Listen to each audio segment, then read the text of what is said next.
Hi hello friends, మన ఇంటి సీరియల్లో ఈరోజు రోజు నిండు నూరేళ్ల సవాసం సీరియల్ చూసినట్లయితే ఏం జరగనుంది అంటే అక్కడ ఎలాగోలాగా బాగీకైతే సరస్వతి టీచర్ నిజం చెప్పేసి ఉంటుంది కాబట్టి బాగీ మరియు రాథోడ్ ఇద్దరు వెళ్ళిపోతూ ఉంటే అక్కడికి మనోహరి అయితే వచ్చేస్తుందనమాట. అంటే సరస్వతి టీచర్ చెప్పిండే విషయం అయితే మనోహరికి తెలిసిపోతుందనమాట. అలా తెలిసిపోగానే బాగీని రాథోడ్ని వెళ్ళనీయకుండా అక్కడ ఆపేస్తుందనమాట. అలా ఆపేస్తూ ఉంటే నీ గురించి మొత్తం తెలిసిపోయింది, ఇక నువ్వు మమ్మల్ని ఆపే అవసరం ఏం లేదు అనేసి అంటూ ఉంటే మనోహరి ఏం మాట్లాడకుండా అలానే సైలెంట్గా ఉంటుందన్నమాట. అప్పుడే సరస్వతి టీచర్ ఏమంటుందంటే, మీరు వెళ్ళిపోండి అనేసి అనడంతో అలా బాగీ రాథోడ్ ఇద్దరు వెళ్ళబోతారనమాట.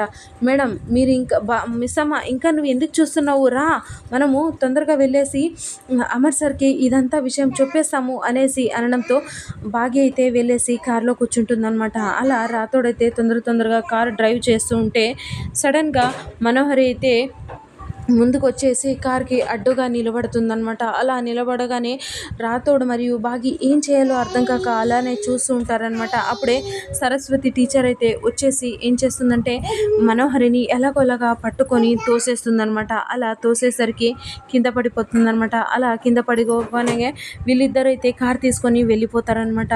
వీళ్ళని ఫాలో చేస్తూ కూడా మనోహరి లేచి అలానే కార్ తీసుకొని వాళ్ళ వెనకాలే ఫాలో అయిపోతుందనమాట. అలా చాలా అంటే చాలా స్పీడ్గా బాగీ మరియు రాథోడ్ కార్ తీసుకొని వచ్చేస్తారనమాట.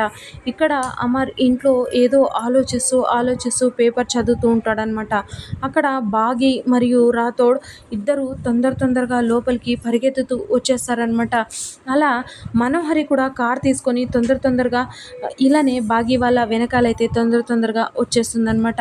అలా ఏమండి అనేసి బాగీ వెళ్ళి అక్కడ అమర్కి ఏదో చెప్పబోతూ ఉంటుందన్నమాట. అలా నిజం చెప్పిందా లేదా అనేది మనము రాబోతున్న ఎపిసోడ్లో చూద్దాం మనం.